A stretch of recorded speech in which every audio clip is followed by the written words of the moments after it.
ಪರಲೋಕದವುಗಳ ಕಡೆಗೆ ನೋಡುವಂತೆ ನಿಮ್ಮ ಆತ್ಮಗಳನ್ನು ವಾಕ್ಯದಲ್ಲಿ ಬಲಪಡಿಸುವ ಅನುದಿನದ ಧ್ಯಾನ. ಇಂದಿನ ಧ್ಯಾನದ ಶೀರ್ಷಿಕೆ ಇಂದು ಅವಶ್ಯವಿರುವ ಬಲ. ಈ ದಿನದ ಸತ್ಯವೇದದ ವಾಕ್ಯ: ಆದುದರಿಂದ ನಾಳಿನ ವಿಷಯವಾಗಿ ಚಿಂತೆ ಮಾಡಬೇಡಿರಿ, ನಾಳಿನ ದಿನವು ತನ್ನದನ್ನು ತಾನೇ ಚಿಂತಿಸಿಕೊಳ್ಳುವುದು. ಆ ಹೊತ್ತಿನ ಕಾಟ ಆ ಹೊತ್ತಿಗೆ ಸಾಕು. ಮತ್ತಾಯ 6ನೇ ಅಧ್ಯಾಯ 34ನೇ ವಚನ. ನನ್ನ ಸಹೋದರನಾದ ಎಡ್ಸನನೇ, ಶೋಧನೆಗಳು ನನಗೂ ಮತ್ತು ನಿನಗೂ ಬರುತ್ತವೆ. ನಾನು ಸ್ವಲ್ಪ ಕಾಲದಿಂದ ಶೋಧಕನೊಂದಿಗೆ ಹೋರಾಡುತ್ತಿದ್ದೇನೆ, ಆದರೆ ನಾನು ಶತ್ರುವಿಗೆ ಗೆಲ್ಲಲು ಅವಕಾಶ ನೀಡುವುದಿಲ್ಲ. ದೇವರಲ್ಲಿ ಸಂಪೂರ್ಣವಾದ ನಂಬಿಕೆ ಮತ್ತು ವಿಶ್ವಾಸವನ್ನು ಇಡುವುದು ನನಗಿರುವ ಸೌಭಾಗ್ಯ. ಎಲ್ಲರಿಗಿಂತ ಹೆಚ್ಚಾಗಿ ನಜರೇತಿನ ಯೇಸು ಮನುಷ್ಯಕುಮಾರನಾಗಿದ್ದನು. ನಾವು ಏನಾಗಬೇಕು ಎಂದು ದೇವರು ಬಯಸಿದನೋ ಅದರ ಮಾದರಿಯೇ ಕ್ರಿಸ್ತನಾಗಿದ್ದಾನೆ.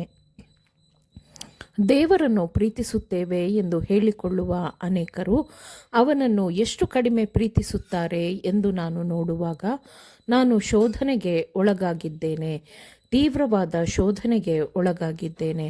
ನಾವು ದೇವರ ಆಜ್ಞೆಗಳಿಗೆ ತೋರುವ ವಿಧೇಯತೆಯು ನಾವು ನಿಜವಾಗಿಯೂ ದೇವರ ಮಕ್ಕಳಾಗಿದ್ದೇವೆಯೋ ಎಂಬುದಕ್ಕೆ ಸಾಕ್ಷಿಯಾಗಿರುತ್ತದೆ.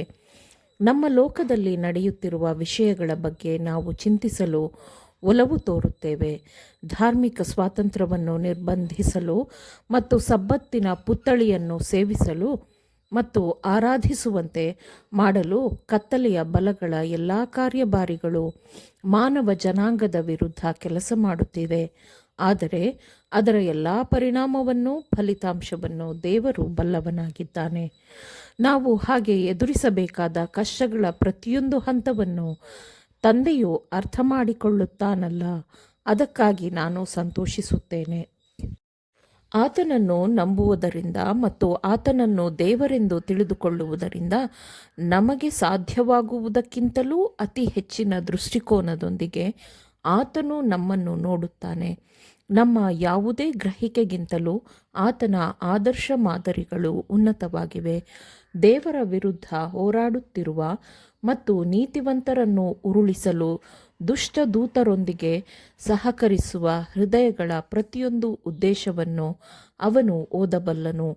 ದುಷ್ಟ ದೂತರುಗಳು ದುಷ್ಟ ಮನುಷ್ಯರೊಂದಿಗೆ ಸೇರಿ ಸತ್ಯವನ್ನು ನಂಬುವ ಸ್ವಾತಂತ್ರ್ಯವನ್ನು ನಿಗ್ರಹಿಸಲು ಕಾರ್ಯಪ್ರವೃತ್ತರಾಗಿರುತ್ತಾರೆ.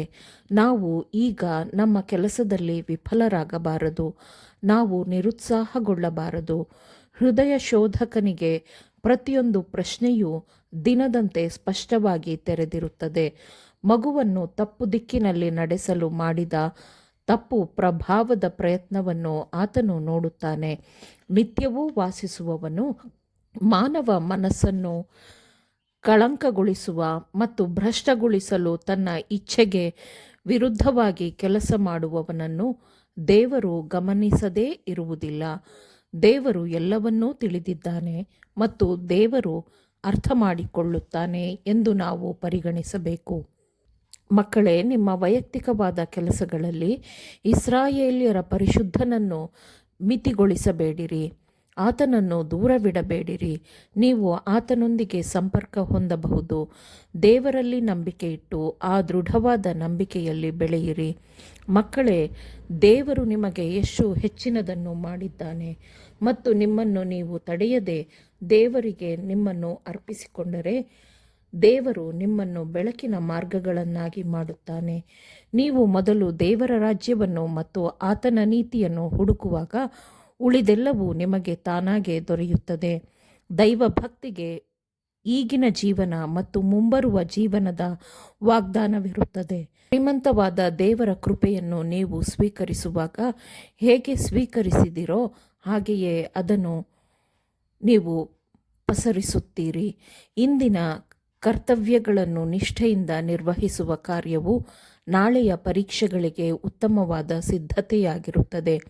ನಾವು ಇಂದಿನ ಹೊರೆಗೆ ನಾಳಿನ ಎಲ್ಲ ಜವಾಬ್ದಾರಿಗಳು ಮತ್ತು ಚಿಂತೆಯನ್ನು ಸೇರಿಸಿಕೊಳ್ಳುವಂತಿಲ್ಲ.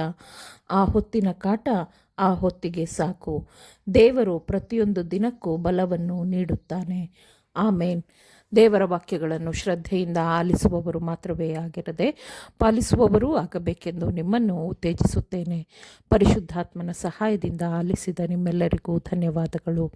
ಮತ್ತೆ ದೈನಂದಿನ ಧ್ಯಾನಕ್ಕಾಗಿ ನಾಳೆ ಸಂಧಿಸೋಣ. ಆಮೇನ್.